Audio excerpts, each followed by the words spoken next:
ಮಂಗಳೂರು ಮಹಾನಗರ ಪಾಲಿಕೆ ವ್ಯಾಪ್ತಿಯಲ್ಲಿ ಕೋವಿಡ್ ಸೋಂಕಿನಿಂದ ಮೃತಪಟ್ಟ ವ್ಯಕ್ತಿಯ ಅಂತ್ಯ ಸಂಸ್ಕಾರದ ವೆಚ್ಚವನ್ನು ಮಂಗಳೂರು ಮಹಾನಗರ ಪಾಲಿಕೆ ಭರಿಸಲಿದೆ ಎಂದು ಶಾಸಕ ವೇದವ್ಯಾಸ್ ಕಾಮತ್ ತಿಳಿಸಿದ್ದಾರೆ. ಸಂಸದ ನಳಿನ್ ಕುಮಾರ್ ಕಟೀಲ್ ಅಧ್ಯಕ್ಷತೆಯಲ್ಲಿ ಈ ಬಗ್ಗೆ ಚರ್ಚೆ ನಡೆಸಲಾಗಿದೆ. ಮಂಗಳೂರು ಮಹಾನಗರ ಪಾಲಿಕೆಯ ವ್ಯಾಪ್ತಿಯಲ್ಲಿ 2 ವಿದ್ಯುತ್ ಚಿತಾಗಾರಗಳಿವೆ. ಅದರಲ್ಲಿ ತಾಂತ್ರಿಕ ಕಾರಣಗಳಿಂದ ಬೋಳೂರಿನ ಚಿತಾಗಾರ ಕಾರ್ಯನಿರ್ವಹಿಸದಿರುವ ಕಾರಣ ಕಟ್ಟಿಗೆಯ ಚಿತಾಗಾರದಲ್ಲಿ ಅಂತ್ಯ ಸಂಸ್ಕಾರ ನಡೆಯುತ್ತಿದೆ.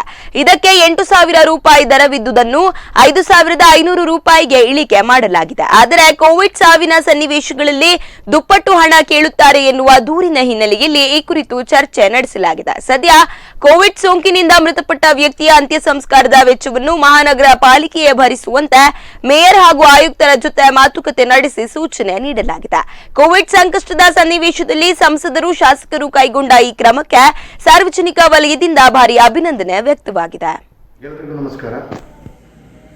ಇತ್ತೀಚಿನ ದಿನಗಳಲ್ಲಿ ಕೊರೋನಾ ಮತ್ತಷ್ಟು ವೇಗದಲ್ಲಿ ಹತ್ತಿರುವಂಥ ಸಂದರ್ಭದಲ್ಲಿ ಮಂಗಳೂರು ಮಹಾನಗರ ಪಾಲಿಕೆ ವ್ಯಾಪ್ತಿಯಲ್ಲಿ ಯಾವುದೇ ಒಂದು ವ್ಯಕ್ತಿ ಕೊರೋನಾದಿಂದಾಗಿ ಮೃತಪಟ್ಟಲ್ಲಿ ಆ ವ್ಯಕ್ತಿಯ ಅಂತ್ಯ ಸಂಸ್ಕಾರಕ್ಕೆ ಸಂಪೂರ್ಣವಾಗಿ ಖರ್ಚು ಉಚಿತವಾಗಿ ಮಾಡುವಂಥ ನಿರ್ಣಯವನ್ನು ಈಗಾಗಲೇ ಮಹಾನಗರ ಪಾಲಿಕೆಯ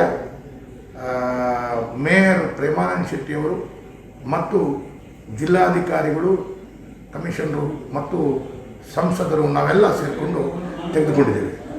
ಹಾಗಾಗಿ ಎಲ್ಲೋ ಒಂದು ಕಡೆಗಳಲ್ಲಿ ಇತ್ತೀಚಿನ ದಿನಗಳಲ್ಲಿ ಕೊರೋನಾದಿಂದ ಮೃತಪಟ್ಟಂಥ ವ್ಯಕ್ತಿಯ